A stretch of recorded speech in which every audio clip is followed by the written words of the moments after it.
What's up, y'all? My name is Caesar. And I'm Martha. You just had to take a sip. And welcome to the 39th episode of Interwater Screenware. Two idiots who know nothing about movies talk about movies. Mm-hmm. I really threw off your groove there. You did for a Sorry. little bit. I was like, well, first we didn't record last week, so I kind of had to refresh myself, and then you just had to be thirsty to start. And Hey, I am a recovering patient, so we didn't record last week. well, you want to tell the audience why? Entirely my fault. Actually, no, it's not my It's fault. not But your whatever. fault. It really isn't Is your the fault. thing? Yeah. Okay. So I got COVID. I made it to going on 3 years in this pandemic. Did not get COVID. Never got sick. I have been the safest person. Got COVID. To be Best fair, part, though. Oh, go ahead. I didn't even leave my house. That's the thing. When you say you've been the safest person, it's not even that you've been safe entirely by choice. It's just you just don't want to leave. Like, you don't leave the house. Period. I just don't ever leave my house. Like, that's just, I'm a hermit. So for literally me to have to get force COVID, you this out, is insane. yeah. Really, It you truly do. Yeah. It's pretty wild. And I mean when you're, and I know when you do go out, like, you take all your precautions and everything, but that's the crazy thing about all this. So it happens. And It's fine. I made it out. I now have less lung capacity than I did going in. So if, like, in the middle of my sentence, I have to just, like, so anyway, yeah. now you know why. Go. There you go. Okay. How did your symptoms get any, like, real bad, or, like, how was the COVID experience for you? It was wonderful, because here's the thing. I was like, okay, I got COVID. It's fine. I'm laying here in bed. I am in isolation. It's fine. I can watch movies to pass the time. COVID was like, ha, nope. This bitch got vertigo too. So my vertigo and my COVID were like, let's beat up. Let's be link up. besties. Let's tag team. So because of that, I couldn't even watch anything. Like, I couldn't watch movies without, like, getting super dizzy and nauseous. So I couldn't even be unproductive while also being productive. Like, I was like, this is gonna be my time where I can finally catch up on all the movies I wanted to watch. Couldn't even do that. You couldn't even, yeah, that's terrible. It was wonderful. It was a wonderful time. 10 out of 10 experience. It's great. I totally recommend. And you're like boosted and everything. So I mean I don't know. Just a lesson to everybody. Just be careful out there, man. I mean, you never know. We're never getting out of this. It doesn't feel like it. Certainly no. But we can hope. But anyway, you're back. You're better now. We'll probably be back in person soon. But your room probably filled with particles, and I just don't trust it yet. Yes, that's fair. Yeah. Anywho, well, we may not trust it, but our school trusts it because we're going back in person next week. We'll see how that goes. Anywho. Yeah. Well, I was gonna ask you if you did during not even the last week, but the last 2 weeks that we have recorded, if you watched anything, and I don't know. Well, maybe since you've recovered, you have. I have managed to watch a couple things. A lot of them are reruns and stuff, or like rewatches of things. I've been rewatching the Ice Age movies because I want to. That new one came out. It already came out, didn't it? It already came out, so I haven't watched it yet. I also managed to watch Euphoria, the new season. Are you caught up now? I have not watched the newest episode.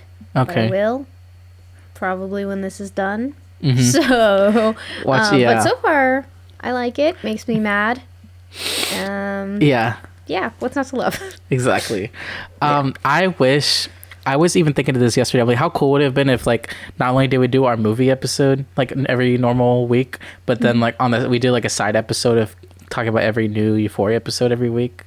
That would be cool. But we're we're already halfway through the season now, so it's kind of just doesn't really work ever. Also, we barely watch the movies that we're supposed to watch. Oh on no, time. yeah. You finished this movie literally 10 minutes ago. So let's be honest here. Okay, let's be honest, but I have watched Euphoria, except last week. I do watch everyone, like, literally as soon as it pops on HBO Max. I'm like watching it because me and my girlfriend we're on it right away. Yeah. Especially, even, I mean, genuinely I want to, but even if you're not on it, you go on Twitter and you're gonna get the thing spoiled for you, or TikTok. Yeah. Which I will say specifically from the actor who plays Fez, which I think is hilarious. He like live tweets the episode. It's funny. It's awesome. Yeah. Have you watched any of his interviews? By the way, he's literally the same person as like he's Fez. Like I haven't, but now I need to watch all of them because I love him. Yeah, he's so cool. I really want to see him and Lexi do some like connections. What is it? Fexi, I think is their ship name. Is that the ship name? Mm-hmm. Yeah. Well. Fexi. Well, watch the new episode and get back to me. But so far I will say I do like season 2 a lot. I don't like it as much as I have the first season right now, but still we got like a couple more episodes left. So I gotta rewatch the first season because I don't remember too much. I forgot a lot too. To be honest. But yeah. How many? Wait, you said you watched all the Ice Age movies. How many are there? 5, 4, 5. I think that is 4 too many. I feel like probably. But I adored those movies growing up. Those are like my favorites. So I will watch them. So now you gotta watch this new one. Well, when you do, get back to us with a review because I'm not gonna watch it, so I'm very curious. I will do. Okay, I know it was on your most anticipated list somewhere.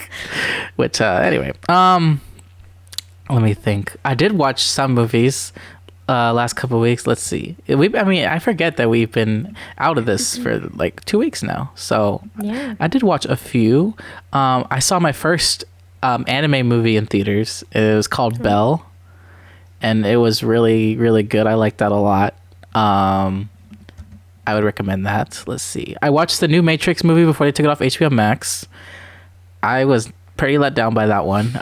It starts off sort of interesting. Like they're going for kind of like a meta approach. Like, so Neo is now a game developer, and because what happened at the end of the original Matrix trilogy, him and Trinity are dead, right? Mm-hmm. So this new one, they're just suddenly back, and it's like, how did this happen? And now he's a game developer, and basically, literally, the company that he works for is Warner Brothers. Like they say it in the movie, it's Warner Brothers, and they're like, they want you to make another Matrix movie. Another Matrix video game, because it's been so long since the original 3 games. Like, this is the time to make a new one. And he's like, I don't want to do a new one. And you know, that kind of thing. Okay. Interesting. So it's kind of, I don't know, it's kind of interesting. And then it turns like into like a regular Matrix movie, but like not as fun. So I was just kind of about that. Okay. You should watch The Lost Daughter on Netflix. It's a really good one. With Olivia Colman, Dakota Johnson. Really good thriller about motherhood. Just keep it there. Have you heard of The Green Knight? Yeah, that's the one that we were supposed to see, but then never saw. Right? We kept planning to go, but then something came up. I think we had a COVID scare that week. Yeah, that's what it was. Yeah. And I so freaking regret that we didn't see it in the theater because like I loved it. Like I rented it the other day, and I don't know, I was like into it from the beginning, and I was worried because people were like, it's slow and stuff, and it kind of is, but like I don't know, it's like a artsy fairy tale. I don't know, I thought it was so cool. I like fairy tales. Yeah, me too. Fairy tales are fun. Yeah. And then the last movie I saw was Mass. Basically, this movie is about 2 pairs of parents, and it's revolved around a school shooting. So one pair of the parents, their kid was the school shooter, and the other parents their son died, like, and they basically just come together and talk. They're just like having a conversation the whole movie. Wow, that seems intense. It's very intense and very emotional. Really good performances. None of them are getting nominations, which is kind of strange. One of them is your boy Malfoy, his dad, Jason Isaacs. Oh, Jason Isaacs. Mm-hmm. Oh, okay. All so right. he is the dad of the son who was killed. And I mean, all 4 of these parents have like really intense emotional scenes, but I would recommend that a lot. Yeah, I watched a lot of heavy stuff. I realized, did I watch anything fun this last couple weeks? Not really. I just wanted to be depressed. I think the last fun movie I watched was Encanto. Yeah. Oh, it is fun. Oh, and I watched that movie several times. I'm sure you watched it at least 5 more times since our last episode. Probably. Oh, but also, I watched this little scarecrow creepy ass in. And this little guy. What was his name? What? Henry. Was that his name? Who's Henry? The scarecrow. He has a name? I think so. Wasn't it like... I swear Henry, you made that up. It starts with an H, I'm pretty sure. I don't know if I wrote it down, but Tommy is the kid or the guy. Wait. You know how I know we haven't done this in a couple weeks? I forgot to ask you your question. Oh my god. I did write one down. Okay, real quick. What can fill up a room but take up no space? What can fill up a room but take no space? Mm-hmm. Like oxygen or like air or like light. It's light. Yeah. I feel like any of those. But then I was reading that question. I was like, air. I feel like you were gonna say air, and that's also a very valid answer. Yeah. So yeah, it was like there's multiple answers to that. But yeah. That was kind of a freebie this week. Anyway. Since you're recovering, I wanted to throw you a easy one. Oh, thank you. It's the COVID fog, it's been getting me, man. Yeah, this one. Well, this one, brain. I don't think you'll have to worry about the COVID fog with that kind of question, so it's fine. Anywho, but this week, as you can see behind me, we are talking about scary stories to tell in the dark. Yes. Before we go into the movie, we're gonna give you a spoiler alert. If you have not, we remembered. If you have not seen Scary Stories to Tell in the Dark, it is currently streaming on Netflix, so definitely check that out. And then come back to this episode, and you can talk about it with us. So just to introduce the film real quick, this is directed by Andre Øvredal. He is a Norwegian filmmaker. Before this, did a movie called The Autopsy of Jane Doe, which is a good little horror movie. And you know what movie he did after this, Martha? It's this movie called Mortal, starring your boy, Nat Wolff. My baby? Yeah. Why don't I know it? I honestly thought you would know it because I remember when we were in high school, you would keep tabs on the Wolff brothers filmographies. I will say I've slipped in recent years as my attention has been brought to other things. Oh, yes. And we'll keep it at that. Yeah.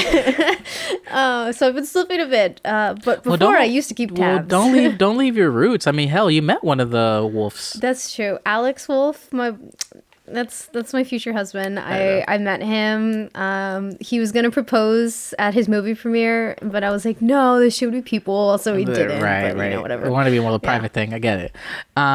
Anyway, so this director, other upcoming movies he has coming up is this one called Last Voyage of the Demeter. I don't know. It's coming out next year. And Dementors. And Scary Stories to Tell in the Dark 2. This movie is getting a sequel.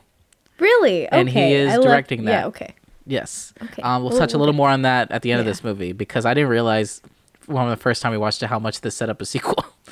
Yeah, I don't think it was something that we anticipated. No, right. Yeah, it was whatever. Got a lot of kids in this film. The cast is Zoe Colletti, Michael Garza, Gabriel Rush, Austin Abrams of Euphoria, since we were talking about it. I know, yeah. Dean Norris, Gil Bellows, Austin, Zat-Jour, Natalie Ganshorn, and Lorraine Toussaint. Released August 9th, 2019. $25 million budget, $105 million worldwide. So yeah, I guess that was enough for a sequel. Mm-hmm. And the synopsis reads: Mill Valley, Pennsylvania, Halloween night, 1968. After playing a joke on a school bully, Sarah and her friends decide to sneak into a supposedly haunted house that once belonged to the powerful Bellows family, unleashing dark forces that they will be unable to control. Wow. I think that's a pretty, that gave me chills. Like, I'll lie to you. I mean, I'm scared. I can't, yep. Terrified. Tommy was his name. I was looking up the scarecrow because it was killing me. Sorry. I thought, no, Tommy's not the scarecrow. Tommy's the boy that was killed. Tommy's Euphoria kid.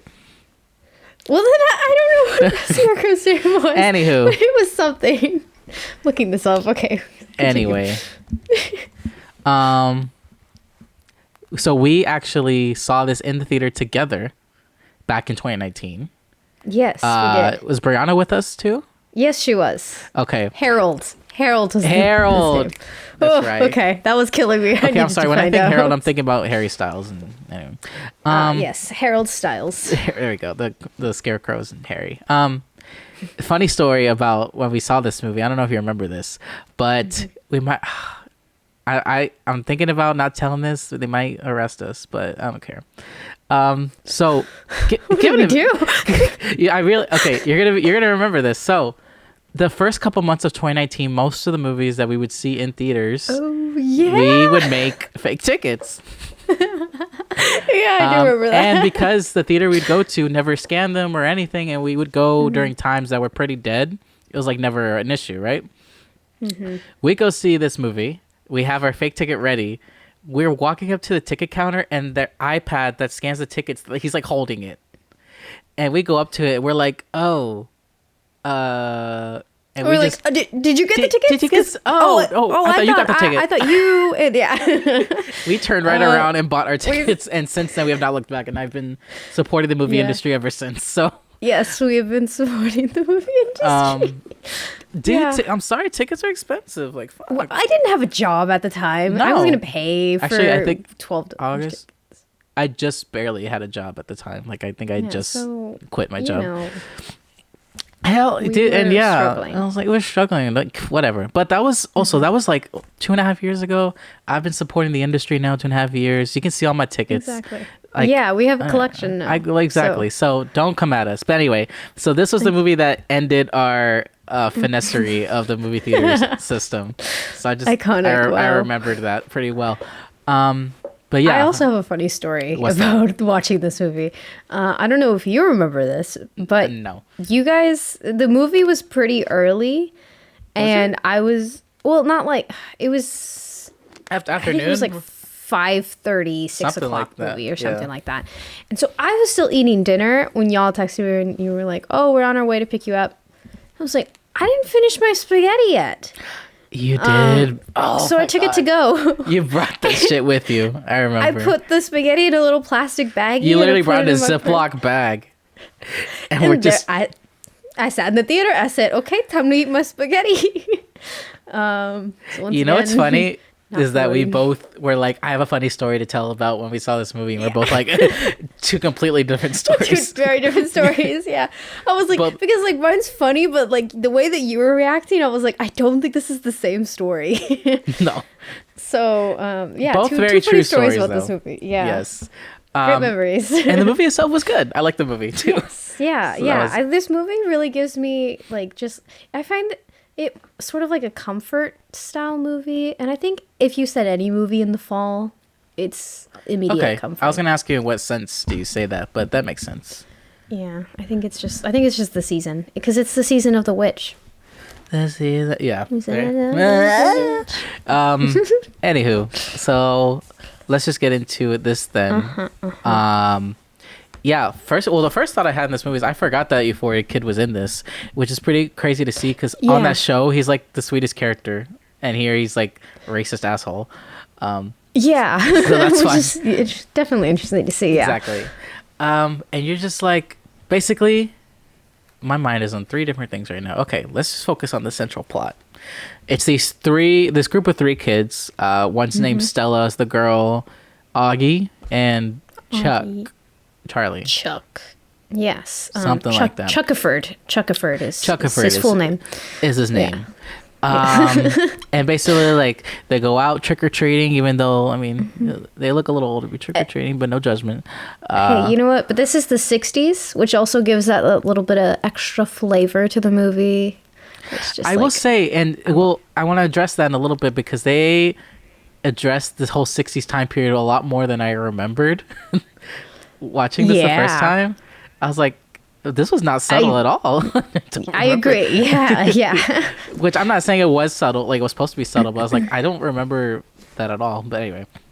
Yeah. So yeah, they're gonna go trick or treating, which I love the line when he's like, one of the kids' sisters is like, "Aren't you too old to be trick or treating?" And he's like, "Aren't you too ugly to go on a date?" Oh yeah. Poor Ruthie. Stupid little. Ruthie gets the worst of it later, but yeah. So basically, so the Euphoria kid is like he's like the racist bully with his group of friends. I guess he's been terrorizing these kids for a period of time. I'm not sure, but they have a plan to like fuck with him on Halloween. Yeah. And they do that. They're playing. They're what? I was gonna say, but they don't think of a getaway plan, which is literally was gonna say, what was these kids' plan? Like they were just gonna throw all the shit at them and just leave, like. So that was yeah. Now they're just panicking like dumbasses, like, and then so they end up in this drive-in movie theater, which I forget for a second it was 1968 because they were talking about Night of the Living Dead like it was a new release. I was like, oh shit, for them it is like a new release. Yeah, that's and crazy. The drive-in is like their regular movie experience, which I mean that's kind of cool. I wonder if they finesse tickets like the way we did. Do you think? Yeah, probably. Well, it seems like they did because they just ran into the drive-in. They did just hopped in Ramon's car. So obviously you can tell it's not a white kid like the rest of these kids are, and he's being targeted. He's a beautiful brown boy. Yes. We love him. We love him. We do. And so that's when I left. So they go hide in his car to escape those bullies, and they meet Ramon. And he's their new friend, and clearly Stella's like, hello, Ramon. Hello. Yeah, that's hello, Ramon. I'm like, dude, this is about to be some interracial couple. Like, oh, it's cute. We love it. We love to see it in the 60s. Yes. Yes. What was I gonna say? But yeah, so Ramon kind of helps him out a little bit. You know, very dreamy boy. What more can I say about Ramon? I could go on. Go on. But I will not. Oh, you won't? Okay. No, just because I think at the time of this movie, he probably was not of age to be thirsting over now that I am an adult. Oh, I guess I guess the character wise, like his age. I don't know. Yeah. Well, they don't say. Well, he's not. Do they I mean, he's not in high school. He's like, right? Like he's going in the. He's 18. Well, yeah, because he's good. He gets. His character's 18 in the movie. I'm talking about the actor himself because I think he's a year younger than us, which makes him legal now. But at the time of the movie, he was not. Well, at the time when you watched this movie, you were the same age too. So at the time it was okay. Now I feel uncomfy doing it. So I will refrain from saying more things than I need to about please Ramon, do even because please I got things to say. Anyway, moving on. I was gonna say real quick too. I don't know why that clown kid. What's his? What does he say? His costume is a Perot. I don't know. Oh yeah, pepper. It's a French. A French character. thing. French clown. I don't know why he likes Stella when him and his other friend clearly have more of a chemistry and a bromance right there. Like, honestly, the way they play off each other. I'm like, if this was in 1968, I'm just saying it'd be a different storyline. That's all I gotta say. I mean, yeah, no, 100%. Got great chemistry. So then after this, I don't know how this happens. Like, oh, I think Stella's just like, let's just go to a haunted house. Let's go, right? She's kind of like, fuck it. Oh yeah, because she had her little my mommy ran away moment. I'm upsetty. Yes. And which is like a. I guess a key character point for her. Character moment for her, yeah. Yeah, so she's like, all right, I'm done wallowing. Let's go see some scary shit, you know? Because it's Halloween. That's what you're supposed to do. So she's like, we know this cool haunted house. Let's go, Ramon. And obviously she's going to try and impress this beautiful boy. Ramon. So... Like, come on. So they end up going there. He's the only one that was smart enough to have a weapon on him, which is nice, too.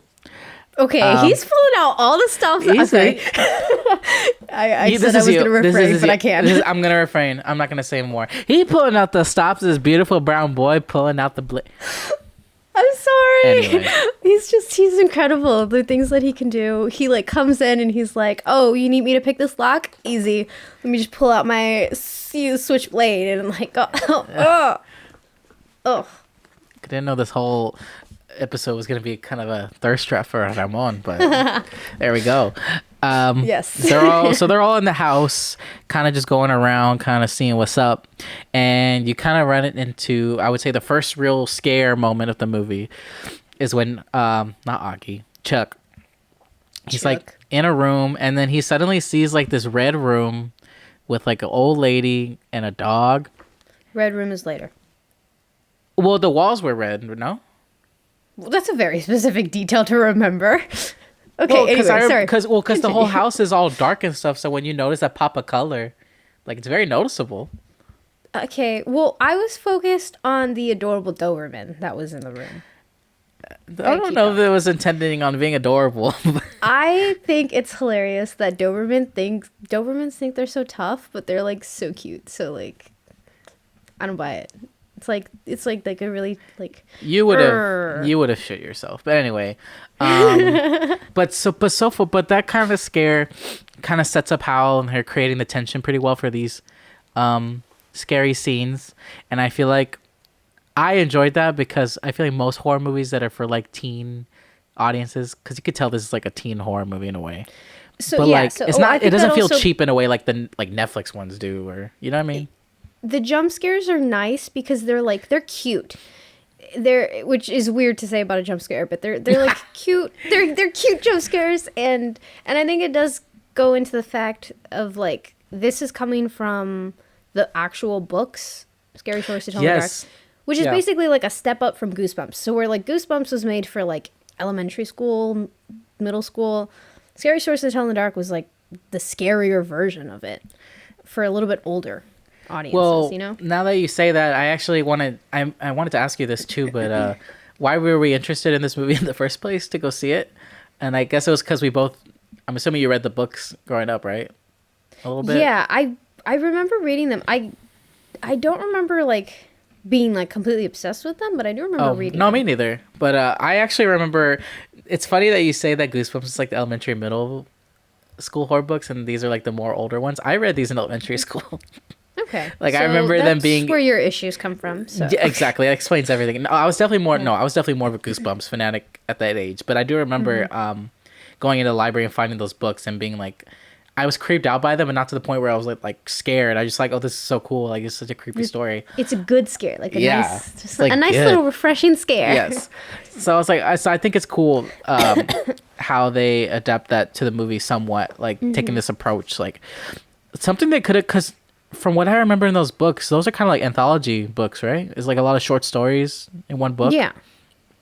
So when I first heard that they were doing this, I was kind of thinking that's the approach they were going to take. I was like, it was going to be a couple scary stories, like an anthology sort of type. Like the is it the Terrifier? Oh, that one clown movie where it's like it's the babysitter and she's watching all of these like clips because someone put them in like the children's candy bag, and it's a VHS with like this clown keeps going off and killing people.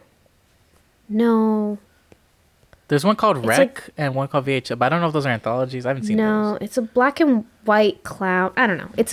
I don't know. Point is, it's kind of like that, but I that's what I was kind of thinking that this would be too, but anyway, but I think they do a good job of making this like a narrative with like characters and everything, and sort of just taking the characters from those scary stories and kind of just putting them in this.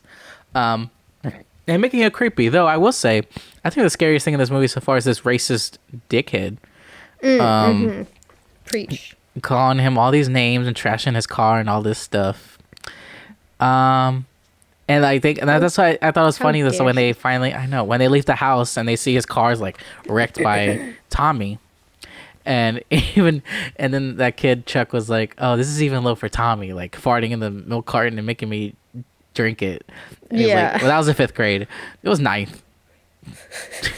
It's like, this kid's like a real asshole. Chuck is, he's an interesting character for sure. Chuck is interesting. He just says the most random things. Like there's one thing I didn't write down when he was like, I don't want to die yet. I haven't even had sex yet. Oh yeah. Yeah. It's got a lot of good one-liners. Good little lines in there. But I wasn't even worried about Tommy though. I was like, okay, so clearly Tommy, because earlier in the movie he's like bashing the shit out of the scarecrow in his house. I'm like, out of Harold. Out of Harold, you're right. He has a name. He has a name. I'm sorry. Right. Yeah. I was like, he gonna get taken care of. He gonna get taken care of by Harold. I'm not even worried about that. Sure. Explain to me why Stella takes this scary ass book home with her. Right. Okay. Continue. And she opens it up and the blood is fresh. She don't think anything of it. No, look, she's like, okay. Oh. Scary stories. Yeah, they're cute. Scary stories. You always go into it with like some level of like, all right. They're cute from a distance. Yeah, they're cute from a distance. You can look, but you don't touch. Is the thing with these stories. Yes. And it's just, they don't understand that. And I'm sorry, I'm not even thinking of it like it's not like it where they're kids, right? Like no, y'all are in high school. Yeah. Y'all know better. Yeah. Y'all know better. Y'all know better. But anywho, so then we get the first like real like good scare of the movie for me at least is this scarecrow scene with Tommy. Mm-hmm. I mean, obviously you know it's about to go wrong when Stella's like reading the story in her book and it's like paralleling what's happening, and then Tommy shows home all drunk, and her mom's like, "Go get them eggs" and whatever. But the sounds that they edit together in these scenes are like creepy because they don't really edit in like any music or score at all. It's just like the sounds of like the fields and everything. Yeah. And then like they have all these like close shots on Harold looking creepy as hell. I'm like, I'm not liking this. And then when Harold finally gets to him and stabs him, like the way he like starts morphing into the scarecrow is creepy. It's creepy. Like it's poking out his mouth and a little. I know, because like he's still like trying to escape. So like he's trying to fight it. Yeah. You can't. You can't. You done what you did. You can't fight the rolled. Can't fight Harold. Can't find Harold. So I thought that was an effective scare, and that kind of set the tone for me. Like, oh, like they ain't playing around with these scares. Like, obviously, this is not like crazy horror movie territory, but like, hey, like it's some of the imagery here is got a little creepy. I'm like, okay, I'm with it. Like, I'm honestly at the end of the day, I just want to dig into like, why is Tommy so angry? You know, what's going on in his life that's got him just like being so racist and so aggressive against scarecrows? That's true. They don't explain that. Yeah, a little more depth there would have been nice. A little backstory. Exactly. There you go. Yeah, we could have gotten a Euphoria like thing where like Rue could have been narrating it. Like it would have been. Yeah, it would have been perfect. I don't know why I didn't think of that. I didn't think of that. Whatever. Anyway, maybe in part 2. Oh, maybe in the second one. You're right. Yeah. And then also we didn't mention this damn police officer. Is like the popo. The popo here, racist as hell too. And I'm like, he about to get a death scene too at this point. So here's the thing that I'm a little confused about. What's that? I don't know if he's not. I mean, he probably is racist. But I think his main thing is. No, he's probably just racist. Okay. I think I say he's racist because even though his suspicions to an extent come true later on, the whole reason that he like starts to look at him and like starts to pay attention to him and look into him is because he's not white. Yeah. If he was just a white guy, he would have left him alone. You know what I'm saying? Like, but because he's Hispanic, well, he had to look into his records and all that kind of stuff, and then he found that information. But anywho, and of course, like all the dumbass people in this movie are white. Like, it's a cop. Well, not just a cop. It's I wrote somebody was saying none of this. Oh, his friend, their friend Augie was saying like none of this is happening. Like y'all are imagining all this. Like blah blah blah. No, every denier in this movie is going to die. It is the non-believers that always eat shit every time. That's why you just gotta be like, okay, you know what? I'm not questioning it. I'll take it. Whatever you're giving me, I'll believe it. Did y'all not learn from the Polar Express? You just gotta believe. You just gotta believe. I know, and that was your favorite movie, so I had to reference that. Thank you. Yeah. But yeah, I was gonna say though, the whole thing with her parents is, I mean, especially with her dad, I think it's just sad because, like you're saying, they have that little character moment earlier with her where like her mom like ran out on them when she was younger, I guess. And you can tell how like the dad at least is still affected by it, and you can tell why she still feels like she's pressured to like keep him company, even though like he's not really pressuring her to do that. She just kind of puts that pressure on herself. Yeah, she feels like that's just like her role, like that she has to do it since her mother couldn't. Yeah. You know, and that's a whole. I like that they give these characters, like more specific her, those moments, but I mean, tell me if you disagree. I don't really feel like they build anything by the end of it. Yeah, I agree. They do start. they give them very basic characteristics that are like, okay, it adds some depth to their character, but still not enough to like fully understand the choices that they make, which I feel like is important to do in a movie. You know, like why does she feel like she has to take the book? You know, things like that. Yeah. But. Like for me, like you're saying, it does give them a little bit of depth and a reason to care, but it doesn't really turn into a full arc, which I guess you have the sequel to do that, but it's like, what if you weren't getting a sequel? Like you still have to tell it its own movie. I don't know. Yeah, you got to be able to tell that at the beginning. Yeah, because then you get that scene later where she's like calling her dad and like saying like I'm sorry and all this, and then nothing really happens after that except he's just there at the end. But yeah. Again, there's a lot of. I feel like there are a lot of loose ends in the movie, but but anyway, there are some good things too. I mean, that's not what we're here for. Clearly. Yeah, that's not what we're here for. So. We're not expecting Oscar-worthy material. No. But it's just like, if you're going to try to establish something, like, follow it through. You know what I mean? Yeah. Otherwise, just shut up. Anyway, so she is like, this is weird. I don't like this. I'm going to try to put the book back. Book said, nah, bitch. You staying here. And you know what? We coming back. And we writing the story my damn self. Yeah. Fun little story about me. So my last house was very haunted. And why didn't you stay? I wanted to. I was actually we were besties, me and the ghost. But regardless, we moved. So the reason why it was so haunted was thanks to my brother, who decided it would be a good idea to play with a Ouija board. Oh. It's never a good idea to do that, but, he did it anyway.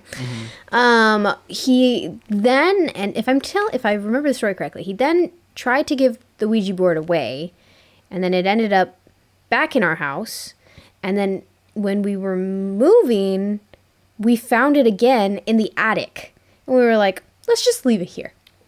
Whoever has the next house can deal with it. See, I would normally find that very creepy, but I'm 100% sure that was the doing of your parents. I don't know. No, because my parents are very like, no, like my mom loves to like play tricks and like and likes the scary things and stuff, but she also is like, I know where not to mess. She has her limits. You're right. She's like, and a Ouija board they do not touch. They do not That's go fair. Near that sort of thing. So I don't think that they would have done it. I don't know. I'm sure maybe it was someone had done it, but I don't know. I don't know. I guess we'll never know. We'll never know. What we do know though is that book came back. Yeah. That book came back, and the story this time is about Augie, and it has to do with some damn toe. It's a toe soup. This toe stew shit, whatever, is nasty. He's eating up the stew. The toe, like he didn't. First of all, I know what I put on my own plate. I know what I'm eating. Right. Yes. I know what I'm putting in my mouth before I put it in my mouth. Yes. And you don't notice that big ass toe doesn't look like a piece of meat? Like you got it's yeah. No, I always inspect my food before I'm eating it. Yeah. Like as I'm eating it. Exactly. I know what I'm eating, but I look at what bite I'm taking. Like exactly. But this motherfucker was just like he said, "Oh, I don't know what you're talking about.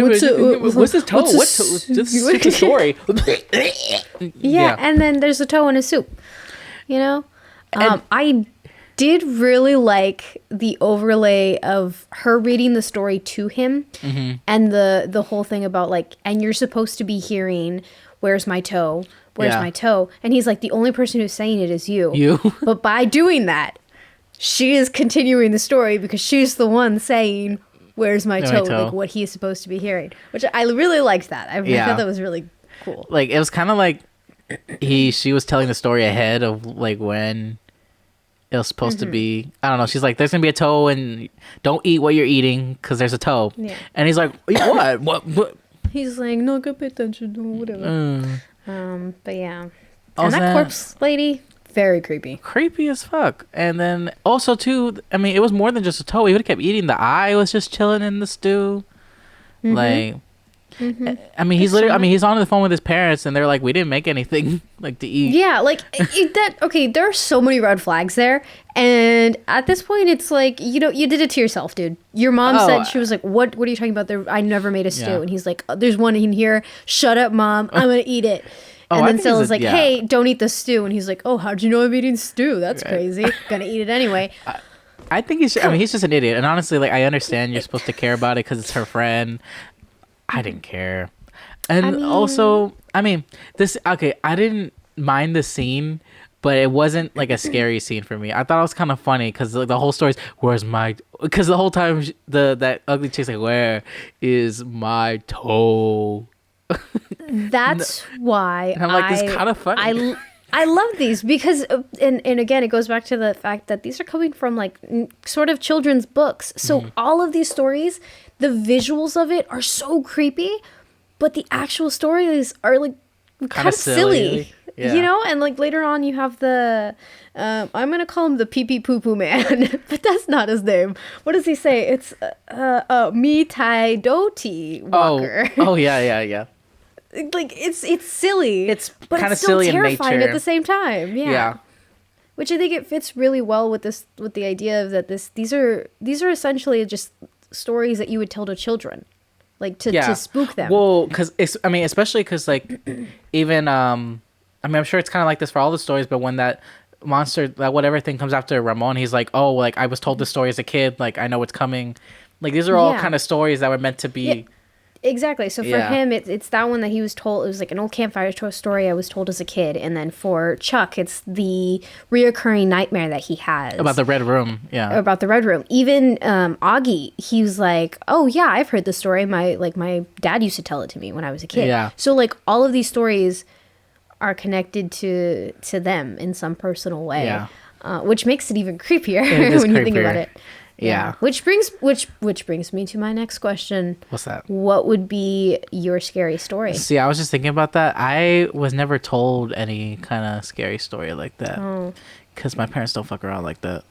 Okay. So you had nice people around you. Okay. Yeah. I feel like the scariest story I read growing up was probably from a Goosebumps book. It'd probably be Slappy the Dummy showing up somewhere or something. No. Yeah. Little dumb. Oh, that's cute. For me, the Kukui. That was fun. That haunted my childhood. I don't think I know that story, but I'm familiar with it.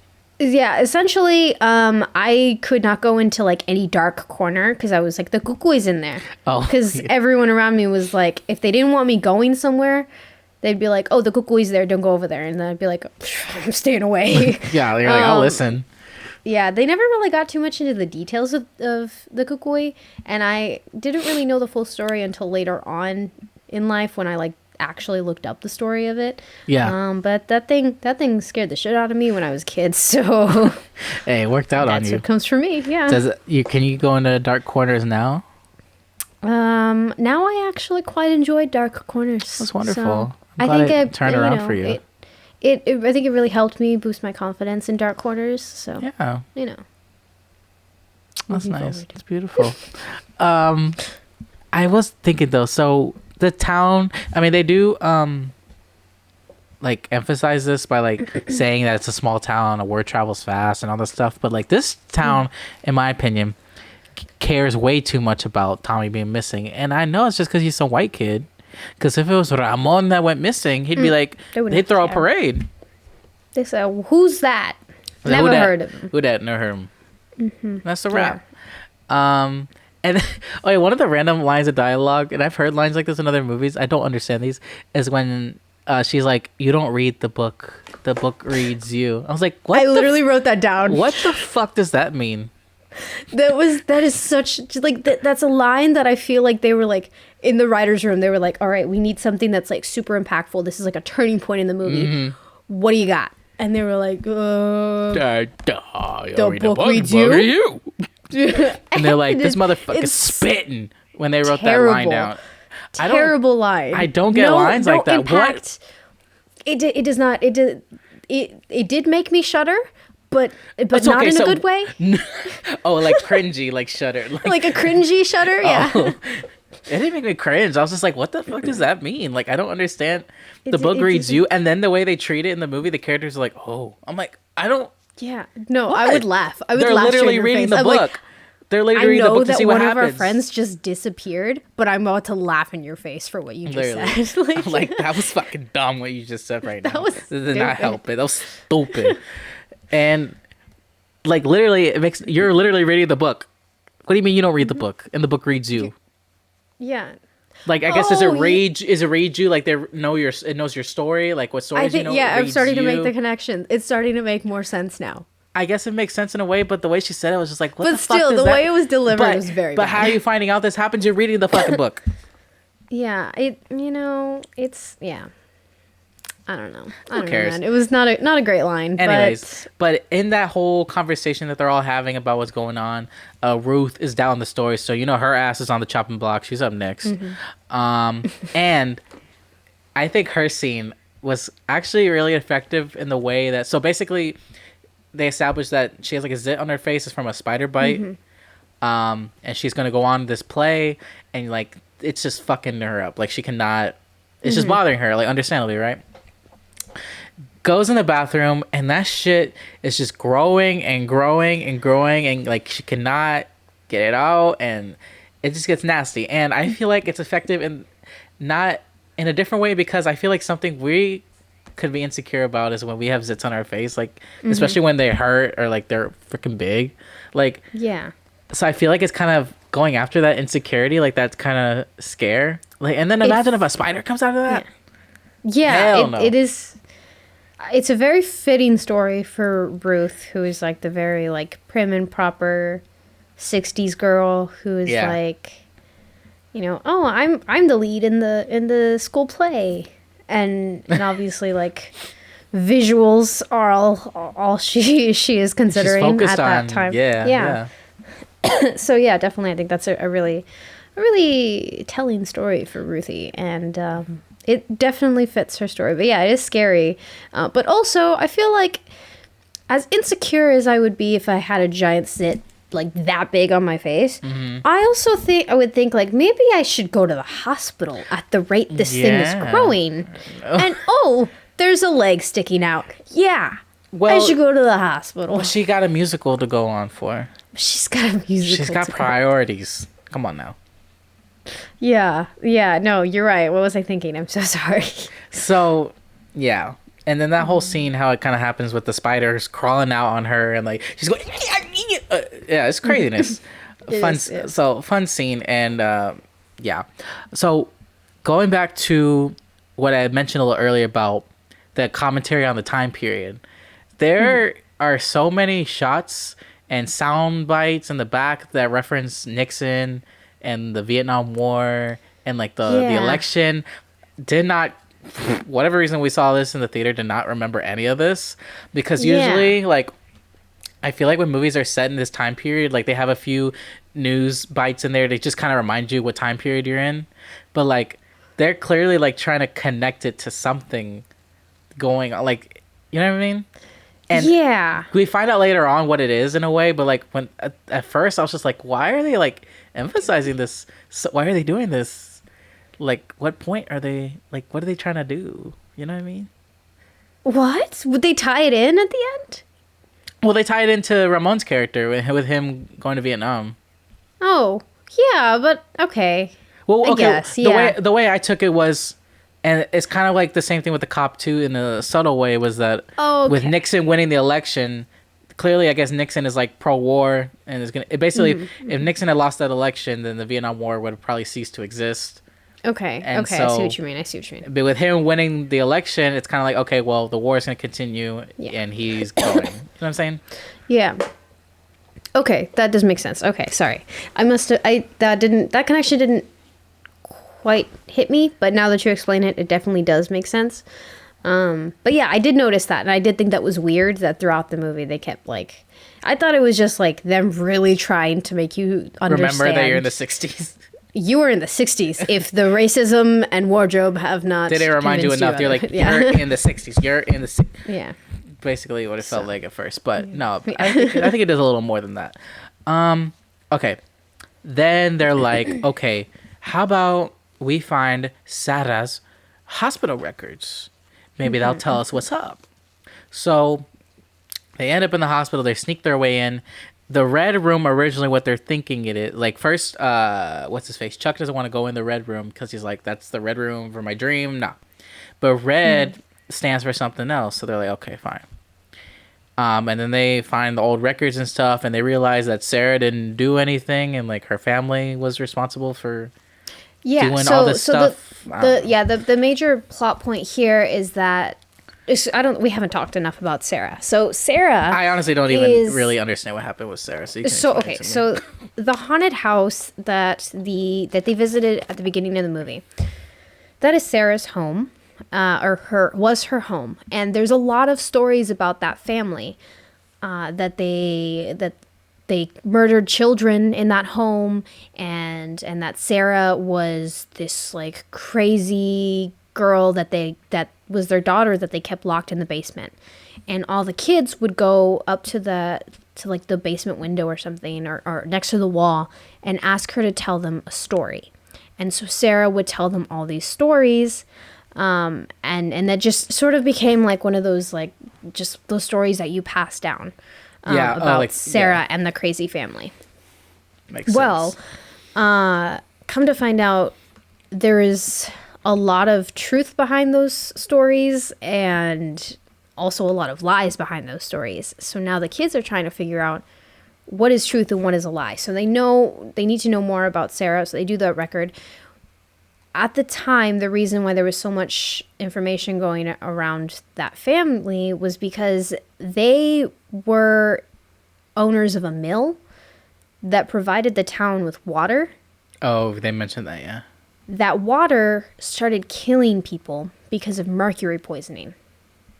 And it was actually Sarah's uncle that put the mercury there. So to cover their tracks, they said, let's use the girl that we have kept in the basement that everyone already thinks is crazy, and let's blame it on her. So her thing was, because this was happening, I'm terrible at time periods, but it was a very, very long time, very long time ago, in the past 1900s.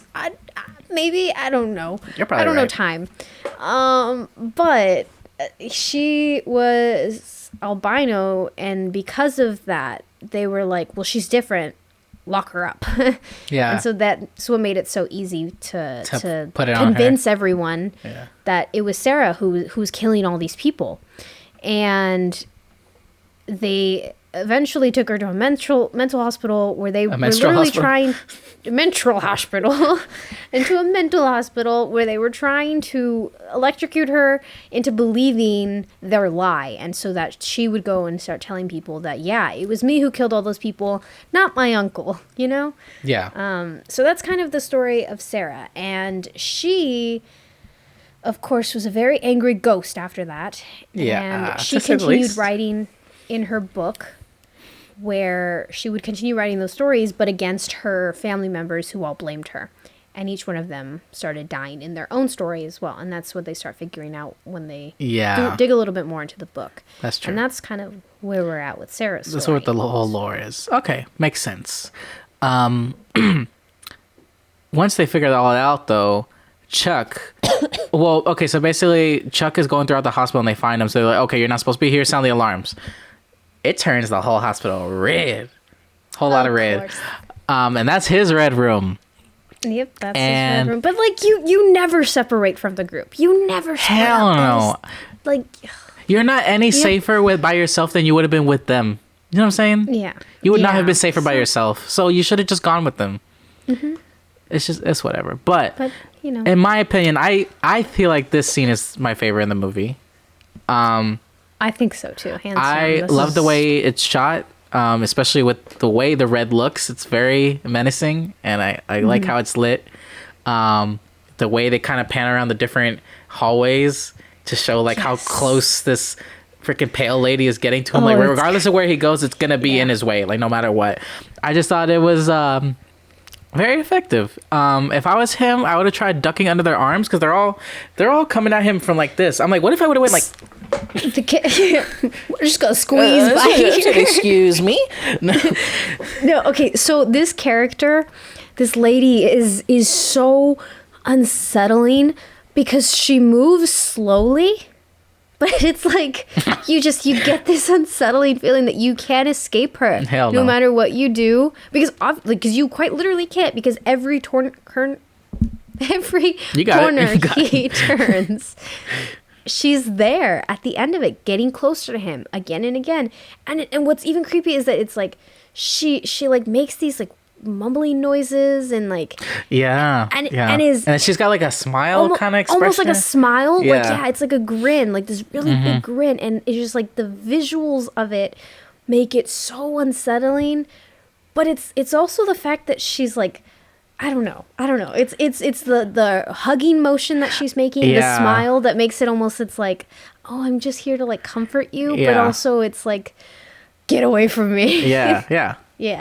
So creepy. Also feel like too, she is the most closely, like appearance wise, like she looks most like the books, that character, than the other ones. So I feel like that just brought me back to like the books and the imagery. Yeah, I thought they did really good with that. And yeah, I thought it was a creepy scene. I thought it was, at least from when I think of the movie, like that's the one scene that like, even before watching this, I'm like, I remember that scene. Like I thought it was a cool scene. But yeah.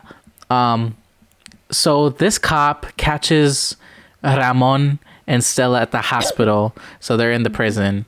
And this is when Estella calls her dad and is like apologizing, like saying like, I'm sorry, and like all this stuff. And he's like, no, like, I'll pick you up and all this stuff. Well, it's a very sad scene between, like, because the dad is really trying. He's trying to like yeah.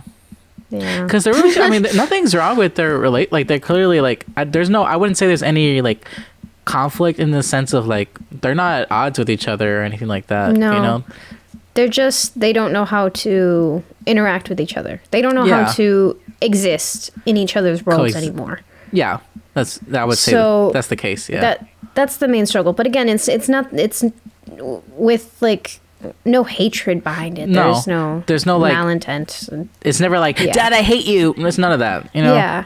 They still love each other, and that's what I think makes this scene pretty heartbreaking. Because again, like, this is her trying to reach out to him and let him know, like, hey, this is what I've been feeling, and I need you to understand that I would never do to you what she did to you. What her mom did to him.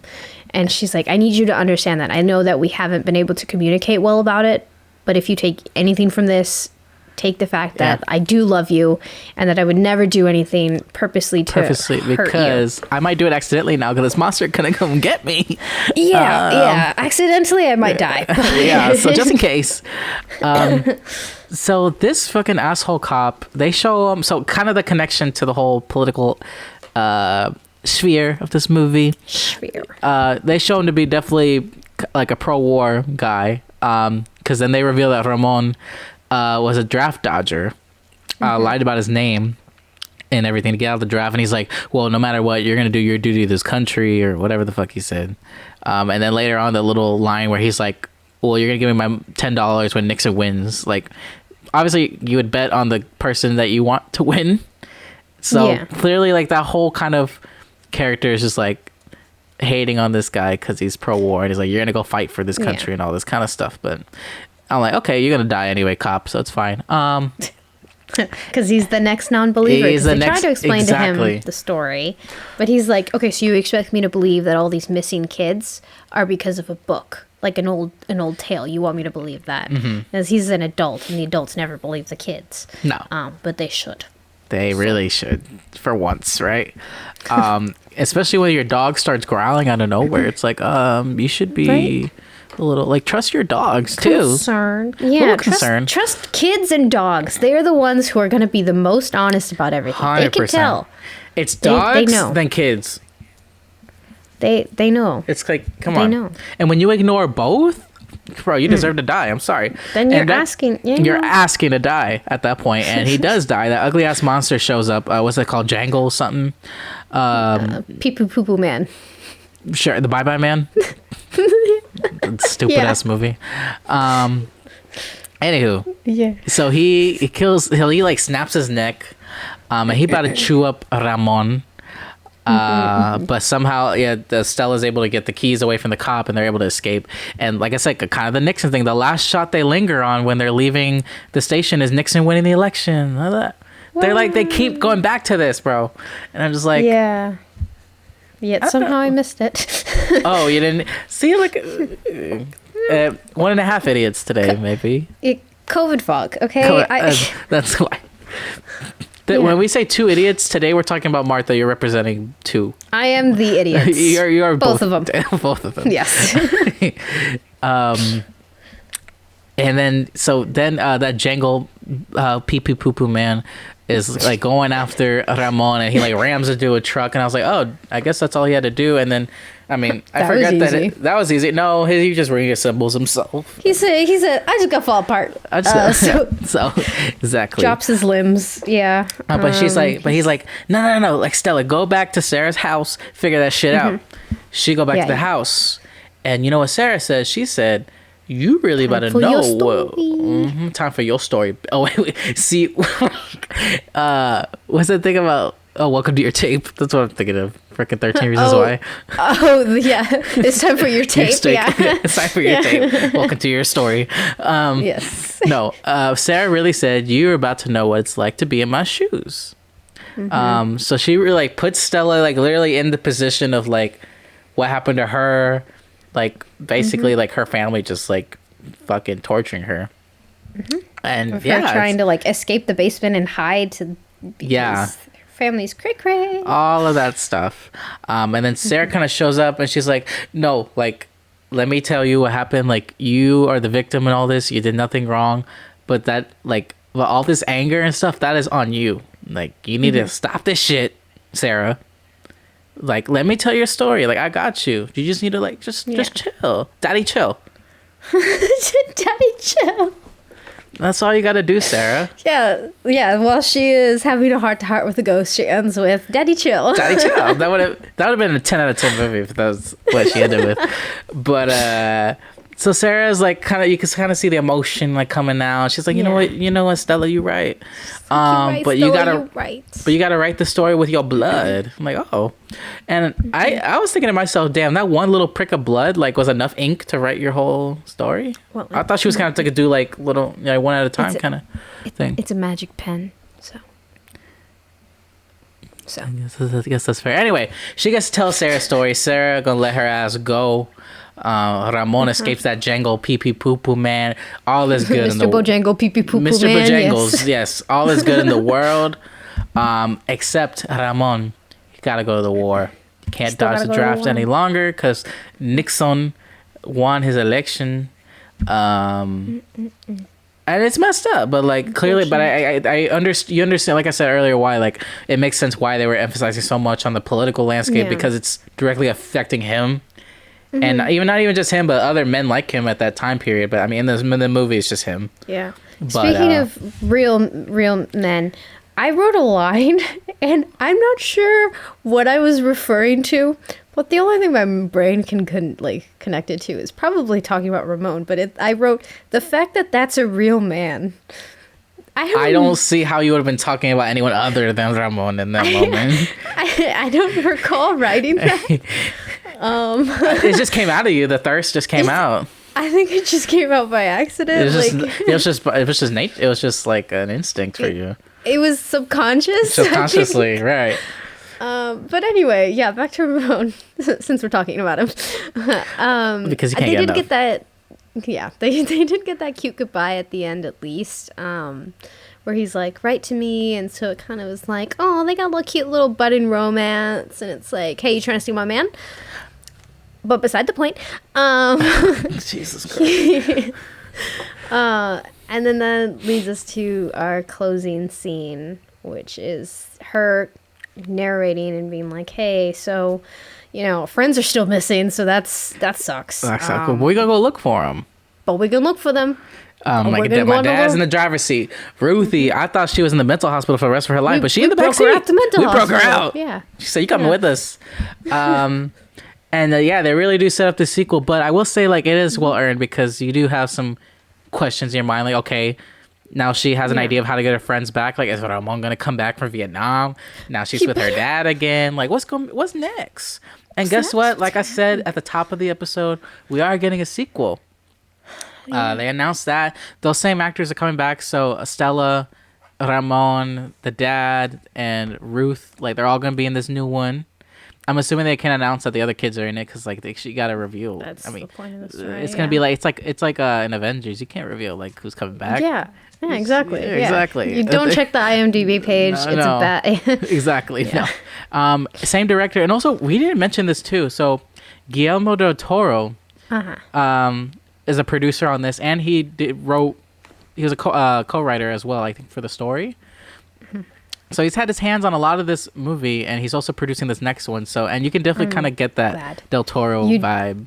Absolutely, that creepy, fantastical sense to it is just his style up and down, and I absolutely love it. Yeah, I think it adds so much to the story. I actually saw back when this movie first came out.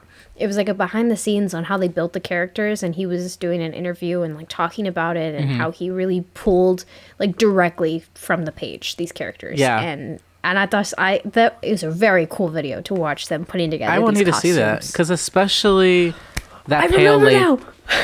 Sorry. Remember what? I remember why I wrote "That's a Real Man." It was not about Ramon. It wasn't. No, it was about Mr. Bojangles' Pee Pee Poo Poo Man. Oh, that's even worse. I would have just kept that to yourself. No. I mean that in like the way that he was twisting. It was like a contortionist person. Oh yeah. And that's creepy that he could do that with his body. Like that wasn't special effects. That was a real person doing that. Like that was crazy. Oh, like that's what do you mean? You saw that in the video? Yeah, that was another part of the video. That wasn't an effect? Like that was. No, that was a contortionist. Like they hired a contortionist, like one of those people who can like move their bodies in that creepy way. So that was all him. That was not like special effects. He was really moving like backwards. See, this is why if you watch it closely, you could tell. I think you're right. Now that I think about it, and this is why I need to do more. What I was trying to do earlier is like looking up some of the like fun facts and stuff about the movie because like that stuff is cool. I didn't know that. Yeah. That's very interesting. Yeah. So yeah, that is a real man. I can't believe that's a real man. But also, that statement is true for Ramon. So it can still the same. It can work both ways. It's still an accurate statement. Anywho, so whenever the sequel does come out, there is no release date for it, but I'm looking forward to seeing it whenever it comes out. But yeah, that's basically the end of the movie right there.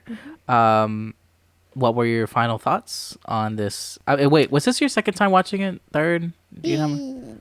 Third time. I remember I've watched it again since we saw it in the theaters, but only one other time. But yeah. Okay. Well, what are your thoughts after this time? I still enjoy this movie. I like it. Like I said, it's sort of like a comfort movie. I don't know why all my comfort movies are like scary movies. Oh no, I get it. Yeah. But for some reason, those are the ones that are always like, I feel good. Just makes you feel at peace. Yeah, exactly. Something about watching little kids like with near-death experiences, it really gets me. It's very nostalgic. Yeah. Yeah. But I think it's a cute Scooby-Doo story sort of thing, but like with a darker twist, which I love Scooby-Doo. A little darker, a little creepier. Yeah. Yeah, so this is awesome for me. I think, it had its bits of comedy in it. And if you know me, you know that I love my comedy horror mix. That is like top tier movie genre. But yeah, I just think overall it's just so beautifully created, this movie, that while the story, even the story is pretty interesting. The characters story. Can be, the characters can be a bit dry at some points. We don't get enough about them. So that's unfortunate, but again, I think what really sets this movie over the top is just the monsters that come out of it. I think it's so well created. Like they were really just pulled straight off the page. Yeah. So yeah. Okay. I pretty much share the same sentiments as you. I thought this just was really solid at being a little dark and being a little creepy, but in a way that's like good for like a younger crowd, I guess, in a way. But yeah, like you said, the stories, it's pretty solid. The characters are solid. Like, I like them. Like, they're all cool enough to follow, you know what I mean? And then you got a few creepy scenes in there. I'm like, hey, I'm good with this. I'm happy with this movie. Happy so, with that, yes. Yeah, I'm happy with it. So that's my feeling about it. And like I said, when the second one comes out, I'll be there. Why not? I'm looking forward to it. Yeah. I definitely, I was not expecting them to get a sequel, though. I really thought that it was just going to be this one. They set it up for a sequel, but then nothing come out of it. No, well. So I'm surprised. Like, it did pretty do pretty well at the box office. And I will say, too, during this pandemic, a lot of the movies that have been doing better than most are the ones geared towards a younger audience. So I do think like this could be released in theaters and do pretty well. So we'll see what happens though. Anywho, so did you have a rating for the movie? I'm kind of torn. I want to give this. I'm like right on the edge of like a really high 7 or an 8. Okay. Pick. What are you giving it? I'm giving it a 7 out of 10. Let's discuss. 7 out of 10. Okay. Yeah, I'm giving it a high 7. Okay, because I just feel like it does. Outside of like some of those creature scenes, I don't think it does anything else above like a pretty like solid level. You know what I'm saying? Yeah. So I would give it like a solid rating. Like it's a solid 7. Like I think it's definitely worth watching, and especially I think even if for like horror fans, like I think like this will. It's not the scariest thing out there, but like I feel like it'll give you. Does a good job. Yeah, it'll give you a good experience. Cute jump scares. Yeah. It's like a chill, scary movie, I think. Yeah. That's what I would say. Yeah. Okay. Oh, cheers then. Cheers. All right. Boom. So that ends our discussion on scariest stories to tell in the dark. What else do we have here? Oh, so if y'all haven't noticed, next episode will be our 40th. We're reaching another decade of episodes. That much closer to half century. Half 150. Half closer to death. Half closer to anyway. Yes. Anywho, so for our 40th episode, we thought we'll just do something a little bit cool, and haven't done this in a while. We're going to be running another poll on our Twitter for y'all to vote on which movie we talk about, but we put out a theme for y'all for what kind of movies you're going to pick from. And whatever wins, I'm telling you, we're going to have a lot of fun with. So I'm so excited. Yes, so pick out of these 4 movies, whatever you're going to want to talk about. So the 4 movies we have selected in the poll are High School Musical, Lemonade Mouth, Camp Rock, and The Cheetah Girls. So we got those Disney Channel original musicals, movies that are just absolute classics. That's all we're going for. So just pick which ones, your favorite, which one you want to hear us talk about the most. Whatever it is, we'll pick it. So a little bit after this episode is up, I'll put up the poll and run it for a couple of days, just so we have enough time to actually go back and watch it and get ready. But yeah, so make sure to vote on that poll. I just realized my head is not this bald.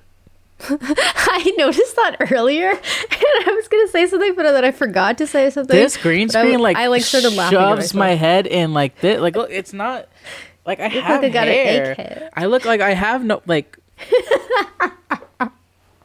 This is terrible. That's awesome. We need to do in person so I can look like an actual human being for once. No, I like this. I like it better. Keep it like that. Anywho, there you go, egghead. Vote in our poll. Do that.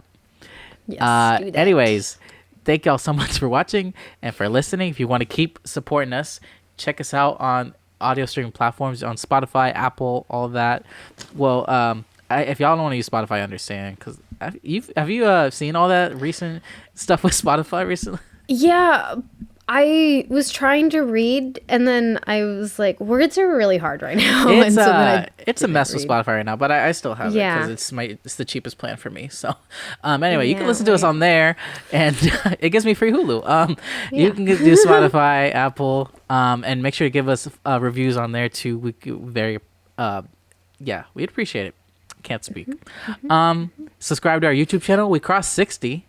I don't know if I told you that. Didn't I say 62 was my goal?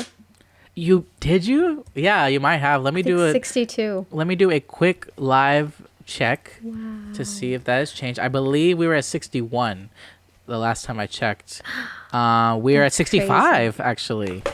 What? That's awesome! Wow, we exceeded my goal. We can end it right now. We can end it right now. I'm exhausted. I don't. Yeah, I don't think you have any other goals for the growth of this channel. I say no, that was a success. No, but my goal for the year was 100.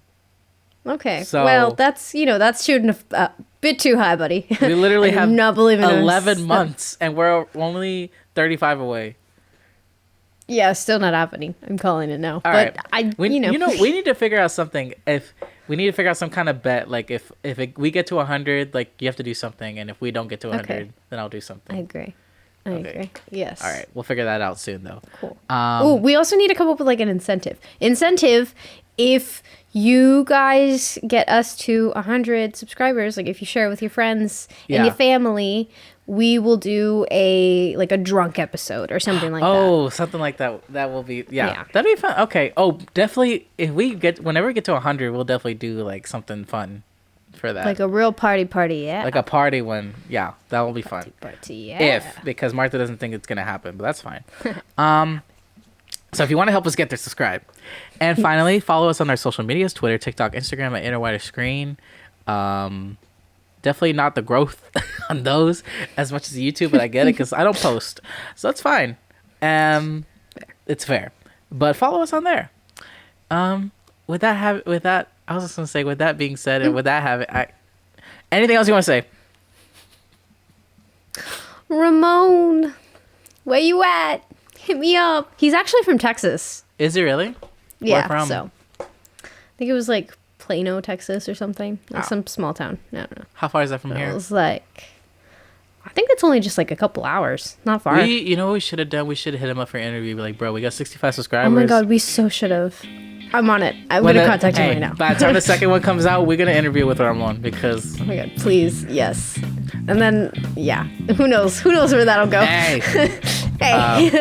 That's enough. All right, see y'all next time. Bye.